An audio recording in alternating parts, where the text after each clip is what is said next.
Welcome to In Her Voice.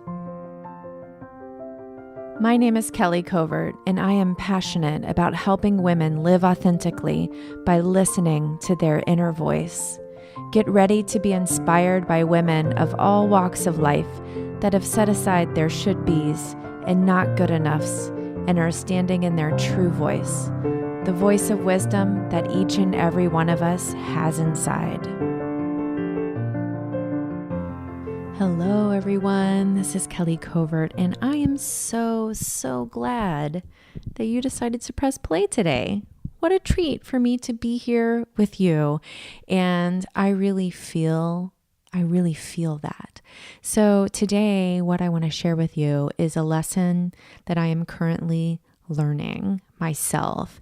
And you guys know I share with you what's coming up with me because I know I'm not the only one. I can't be the only one who's feeling this way or who's going through a particular thing. So what we're talking about today is how to protect your energy. And you may wonder what I mean by that. Like, what do you mean your energy? Like your physical energy? What are you talking about? Yes, all of it. I'm talking about your physical energy. I'm talking about your emotional energy. I'm talking about your spiritual energy and how they are all connected. They all are intertwined and depend on each other and go with each other. You know, we are really energetic beings. I mean, have you ever thought about it? When our heart, if you're in a position where your heart stops, they use electricity to start it back again. Just think about that for a minute. We are energetic beings, and we really need to start to understand that our energy is sort of one thing. Like, I think we kind of compartmentalize it. Like, we think of like, oh, I'm really tired, or my body is sore, and that's a physical exhaustion. That's a physical energy issue or problem. But I am realizing more and more in my life that that is not necessarily true. In fact, it's not true. I really feel what I'm seeing in me is that my energy is one thing, and it shows up in my body. It shows up in my emotions. It shows up in how I'm feeling spiritually and in my soul. And if one area is lagging or needs to be refueled, so to speak, then I might feel it in a different area. And that's what's really interesting, because if you're not paying attention to that, you might not realize why when you're tired, you feel like you're in a funk and you get kind of lonely or depressed or melancholy or just annoyed or reactive or whatever. They're all related. So think about this. Do you ever feel drained after you have a really heated discussion with a loved one, or an argument with a loved one or someone that's close with you? Do you feel like tired, like you just want to go to bed? Or maybe after you've been dealing with teachers about problems that your kids have going on at school. That does it for me. And I've been in that lately. I've been talking to teachers and talking to therapists and talking to guidance counselors. And it drains me. I'm exhausted. And it's not like I'm doing anything physical. I'm just talking on the phone. I'm just using my head and using my mouth. I'm not running a marathon or anything, but I feel completely drained. Also, after something really exciting. Something that you've been really looking forward to, maybe an event or, I don't know, just a special day like your kid's birthday or something like that, or maybe even vacation. You get home from vacation and you've just had all of this time of quote unquote resting, but you feel drained and tired. So those are just sort of my facts to show you that it doesn't necessarily mean that we're depleting our physical energy or using our physical energy to feel physically tired. It could be energy of a different sort that's showing up as physical exhaustion. And what I've noticed for me personally is when I am physically tired, that's when I lose motivation. that's when I start to get really negative. My negative thoughts pop up so much more when I'm tired.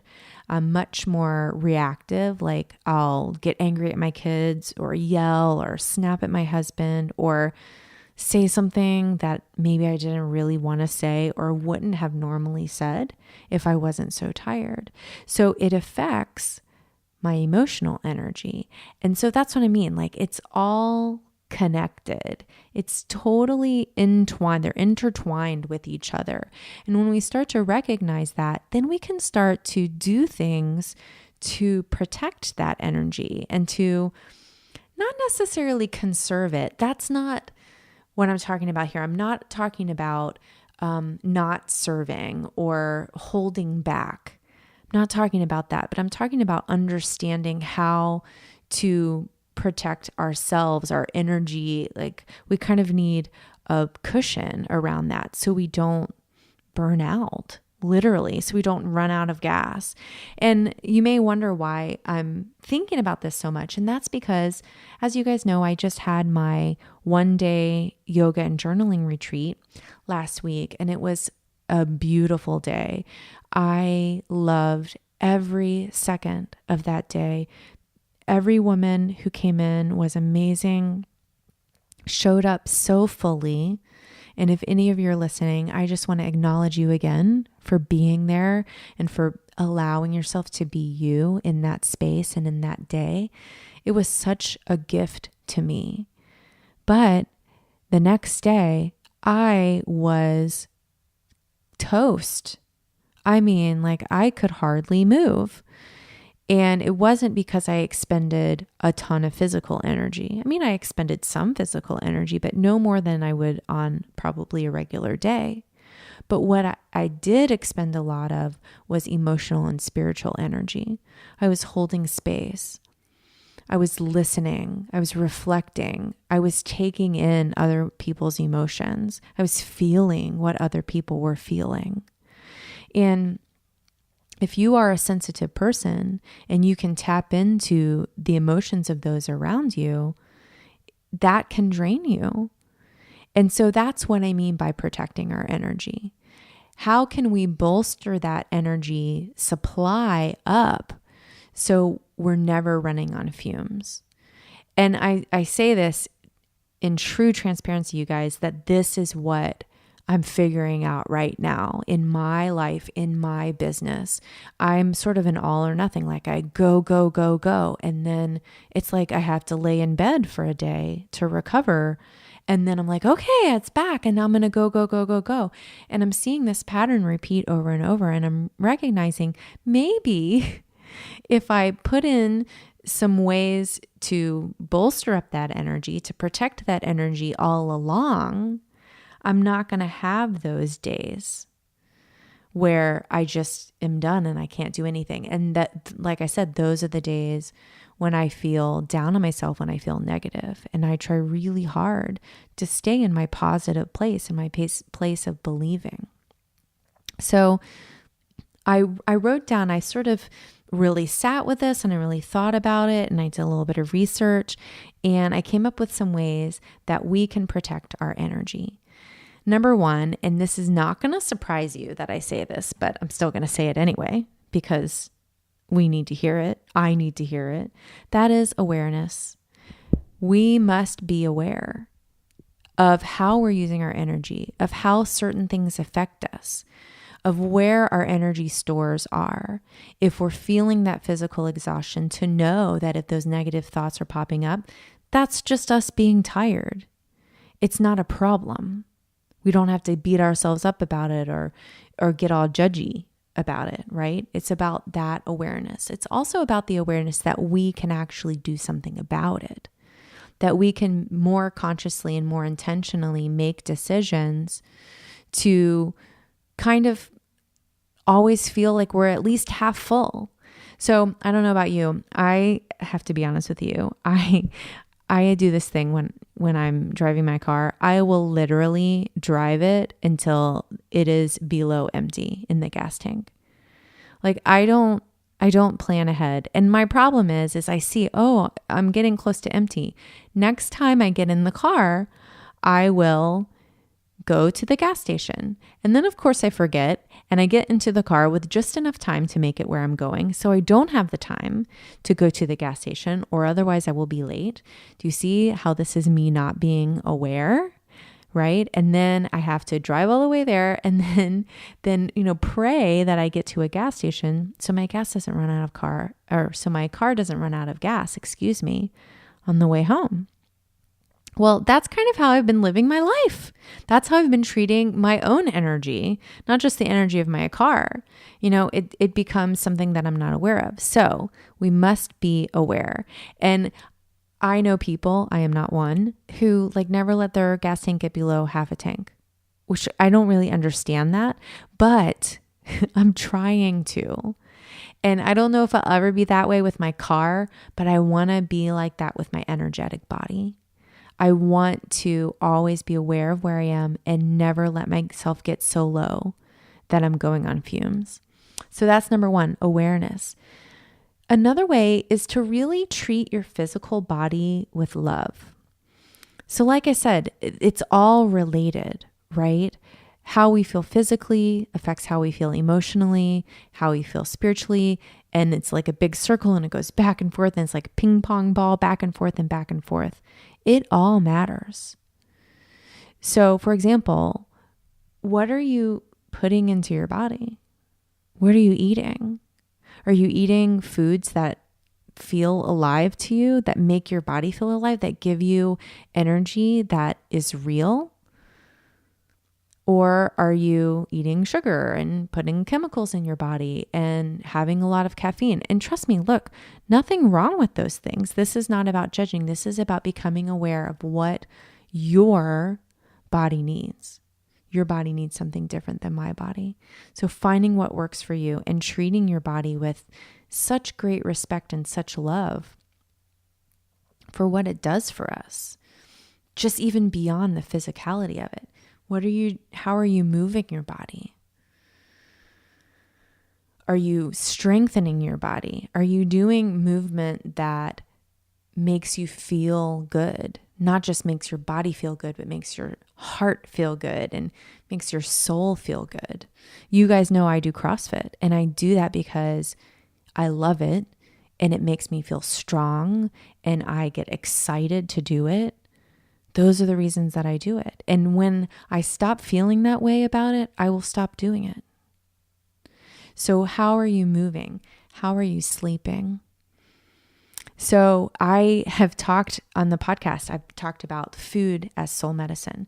I've talked about sleep as soul medicine. You guys can go back and listen to these episodes again, because those are a deep dive into sort of the overview of what I'm talking about right now. When we're getting enough sleep, we're feeding our soul, not just our bodies. When we're eating the right things, we're feeding our soul. This is the deep work of our soul. So, another thing that you can do is plan for days that you know you're going to need more self-care. So a really good example of this, especially for us women, is the first few days of our cycle. And you know your body, you know how you react, but I know for me, the first few days of my cycle, I am physically tired. And so if I'm scheduling all of these things on top of that, and I have no time for myself, and I have no time to maybe take a nap or take a bath or lay down and just rest and nurture my body, then it's going to catch up with me. And so this is a new thing for me, by the way, that I'm really going to try to be more intentional about, is looking ahead, right? Filling the gas tank up before I get to the below E, and planning on those days as being rest days. Planning on not doing too many things on those days, giving myself time and space. This would also be true of if you have a big project or event, knowing that the few days after that, you're going to need to have some decompression time. Or maybe if you have a really stressful thing going on at work, a presentation or something like that, really allowing yourself space to recover from that. So that's another thing that you can do and that's something that I'm going to start doing. I'm making that a goal for myself for November is I'm going to go through my calendar and I'm going to see, okay, I'm really busy on this day. That means the following day I need some space. Or I need, what some people call white days. That's like days of doing nothing. I don't have very many of those right now. I need to have more of those. We all need to have more of those. Another thing that is super, super important when it comes to protecting your energy is setting boundaries. For real. Like, it's so easy for us, especially as caretakers, as nurturers, as women who are in that feminine, like, power of caring for people and serving people, right? We take on their emotions. I do this with my kids. I do it with my husband. I am so guilty of this. I do not set boundaries and I take on other people's shit and then I feel like shit. Go figure. Go figure. And when I start to be really clear about what my boundary is and what I'm going to allow in and what I'm not going to allow in, it becomes much easier. And this is, by the way, not about being compassionate towards people when they have stuff that's going on, right? It's just about saying, this is yours and it's not mine. I can be with you in this space right now and I can listen, but I don't have to take it on for you. That's not our responsibility. And when we do that, that will drain us. That will drain our energy. So if you feel yourself feeling drained after you're with a particular person, and it seems like a pattern is repeating, start to get really clear on, okay, wait a minute. Am I setting my boundaries? Am I putting my fence up, so to speak, and not allowing in what I don't want to come in? And really take responsibility for that, for your energetic being, and don't take on other people's shit. This is a really big thing. I feel like we need to have a whole podcast on that, and maybe we will. And my last suggestion to protect your energy is to breathe. I read once that with the exception of professional athletes and professional musicians, the average person only takes 8 full breaths a day. 8. Seriously, 8. That's it. So like all the rest of the breaths are sort of just half breaths, like not full deep breaths. And when we're breathing deeply and fully, we're connected, right? We're connected to our heart. We're connected to our body. We're being grounded in that breath. There's a reason that when we meditate, we focus on the breath. It's our life source. It's what keeps us alive. And it's what brings us energy. So when we focus on that and we control that and we tap into that, that's another way to bring back our energy if it's flagging, but also to protect it. So for example, when you're setting boundaries and you're feeling those emotions pour in of someone else that you don't want to take on, you can tap into your breath. When you're feeling stress and anger come up, you're feeling reactionary, you can tap into your breath. When you just feel like you need a moment of stillness, of rest, of recovery, and you don't have time for a nap or to go to bed or whatever, tap into your breath. It's a beautiful, beautiful, and so easy way to protect our energy. So I would love to hear from you guys about ways that you protect your energy. And maybe this is a completely new concept to you. And if it is, let me know that too. So shoot me an email at kelly@kellycovert.com, or you can tag me on a post on Instagram if you're listening. Take a screenshot, share it, tag me, and let me know how you protect your energy. And I'm at Kelly J. Covert on Instagram. So you can tag me, you can use the hashtag in her voice, and we can all learn from each other. So my energetic beings, I hope that this has helped you. I hope that this has really helped you understand the relationship between our physical, spiritual and emotional energy, and how that's so important for us to be living, truly living our best life. And that's what I want for you every day. I want you to show up. I want you to be you, and I want you to live your best life because you are worthy.